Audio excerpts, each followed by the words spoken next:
Football সমর্থকদের ভাষায় বার্নাবিউতে 90 minute পৃথিবীর সবচেয়ে লম্বা সময়। 90 minute is the longest time in Santiago Bernabeu, যার প্রমাণ মিলল আরো একবার গত রাতে রিয়াল মাদ্রিদ বনাম বায়ার্ন মিউনিখের ইউসিএল এর সেমিফাইনাল সেকেন্ড লেগ।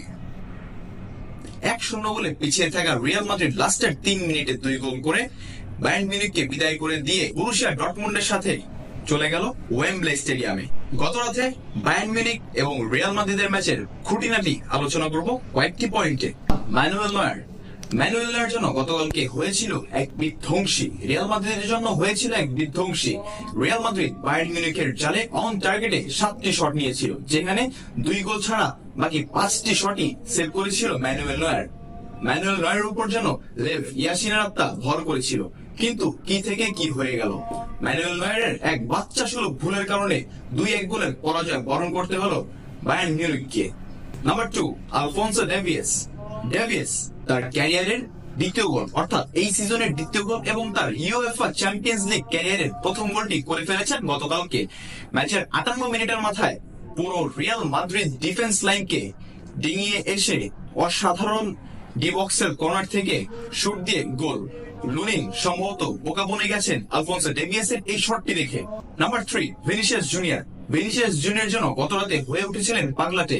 শুধু গোল, জয়, এই দুইটা ছাড়া যেন কিছুই আসছিল না ভিনিসিয়াস জুনিয়রের সামনে। যেভাবেই হোক, যেমন করেই হোক, নিজের দলকে নিয়ে যেতে হবে ওয়েম্বলে স্টেডিয়ামে, খেলাতে হবে বরুসিয়া ডর্টমুন্ডের সাথে ফাইনাল। কিন্তু এত ভালো খেলেও যেন গোলের দেখা পেলেন না ভিনিসিয়াস। প্রথম দুইটা মিস, তারপর বাকি শটগুলো ক্রসবারে হিট করে আবার ফেরত আসা। কালকে যেন পুরো দুর্ভাগ্য ছিল ভিনিসিয়াস জুনিয়রের জন্য। Number 4, Andriy Lunin. থিবো কর্তোয়ার পর অ্যান্দ্রি লুনিন রিয়াল মাদ্রিদের দ্বিতীয় সেরা গোলরক্ষক হওয়ার যোগ্যতা রাখে গত ম্যাচে, এটারই প্রমাণ দিয়েছেন লুনিন। অসাধারণ সেভ, অসাধারণ ক্লিয়ারেন্স, সবকিছু মিলিয়ে যেন আগ্রাসী হয়ে উঠেছিলেন লুনিন। নাম্বার 5, টমাস টুখেলের আর্লি সেলিব্রেশন এবং মেইন কিছু প্লেয়ারদেরকে উঠিয়ে নেয়া। যখন বায়ার্ন মিউনিখ 1-0 গোলে লিগ নিয়ে এগিয়ে গেল, ঠিক তখন ম্যাচের 70-71 মিনিটে বায়ার্ন মিউনিখের কিছু প্লেয়ারদেরকে, মেইন যে প্লেয়ারগুলো তাদেরকে উঠিয়ে নেওয়া হয়েছে এবং এক্সট্রা কিছু প্লেয়ারদেরকে সাব করা হয়েছে, যেখানেই ধ্বংস ডেকে আনে বায়ার্ন মিউনিখের। অর্থাৎ ইনজুরি টাইমের 13তম মিনিটের গোলটি যদি অফসাইড না হতো, তাহলে এক্সট্রা টাইমে গেলে অবশ্যই সেখানে বায়ার্ন মিউনিখ হেরে যেত, কারণ বায়ার্ন মিউনিখের নাম্বার 9 সহ তুলে ফেলা হয়েছিল বেশ কিছু প্লেয়ারদেরকে। টমাস টুখেলের এই সেলিব্রেশন এবং এই প্লেয়ার উঠিয়ে নেওয়াটাই ধ্বংস ডেকে আনে, বিপদ ডেকে আনে বায়ার্ন মিউনিখের জন্য, যেই কারণে 2-1 গোলের পরাজয় বরণ করতে হলো বায়ার্ন মিউনিখকে। 6, হোসেলু ত্রাণকর্তা সেভিয়র হয়ে মাঠে নেমেছিল রিয়াল মাদ্রিদের জন্য। যখন হোসেলু 81 মিনিটে মাঠে নামেন, তখন মাদ্রিদ ভক্তরা হয়তো জানেনই না তাদের জন্য অপেক্ষা করছে একটি বড় ধরনের সারপ্রাইজ। 81 মিনিটে মাঠে নামলেন, 88 এবং 90 মিনিটে জোড়া গোল করে দলকে 2-1 গোলের জয় এনে ফাইনালে পৌঁছে দিলেন হোসেলু। এখন রিয়াল মাদ্রিদের সামনে তাদের 15তম ইউসিএল থেকে বাকি শুধু একটি ম্যাচ, সেটি হচ্ছে ফাইনাল, তাও আবার প্রতিপক্ষ Borussia Dortmund.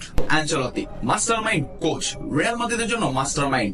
Real Madrid Carlo অ্যানচেলত্তির আন্ডারে এসে যেন শিখে গেছে কিভাবে কামব্যাক করতে হয়, কিভাবে দলকে সেই হারানো আত্মবিশ্বাসটা ফিরে পেতে হয়। রিয়াল মাদ্রিদ 1-0 গোলে পিছিয়ে থাকার পরও লাস্ট 3 মিনিটে 2 গোল দিয়ে ডর্টমুন্ডের সাথে পথ ধরে ওয়েম্বলে স্টেডিয়ামের। অর্থাৎ রিয়াল মাদ্রিদের টানা 3টি সিজনে ইউসিএল এর তারা দেখিয়ে দিল কিভাবে কামব্যাক করতে হয়। ম্যানচেস্টার সিটির বিপক্ষে, চেলসির বিপক্ষে, লাস্ট হচ্ছে বায়ার্ন মিউনিখের বিপক্ষে। রিয়াল মাদ্রিদ কামব্যাক করতে কখনোই ভুলে না। Bernabeu is the hell for the opponent. Bernabeu অপোনেন্টের জন্য, প্রতিপক্ষের জন্য একটি জাহান্নাম বা শয়তানের ঘর। আপনি বার্নাবিউতে এসে রিয়াল মাদ্রিদের বিপক্ষে প্রথমে গোল করলে আপনি নির্ঘাত আপনার মৃত্যু বা আপনার ধ্বংস, আপনার হার ডেকে আনবেন, সেটা অবশ্যই গত রাতে প্রমাণ দিয়েছে বায়ার্ন মিউনিখ।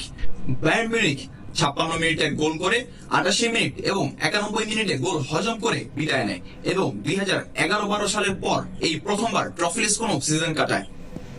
শুধু বায়ার্ন মিউনিখ নয়, FC Barcelona, Manchester city, Chelsea, প্রত্যেকটা দল ধ্বংস হয়েছে এই সান্তিয়াগো বার্নাবিউতে এসে।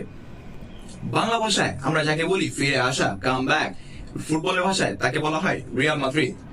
কথা হবে 2 জুন, দেখা হবে 2 জুন। প্রতিপক্ষ বরুসিয়া ডর্টমুন্ড, স্টেজটা ইউএফএ চ্যাম্পিয়ন্স লিগের ফাইনাল, 23-24 মৌসুমের শেষ ম্যাচ চ্যাম্পিয়ন্স লিগের।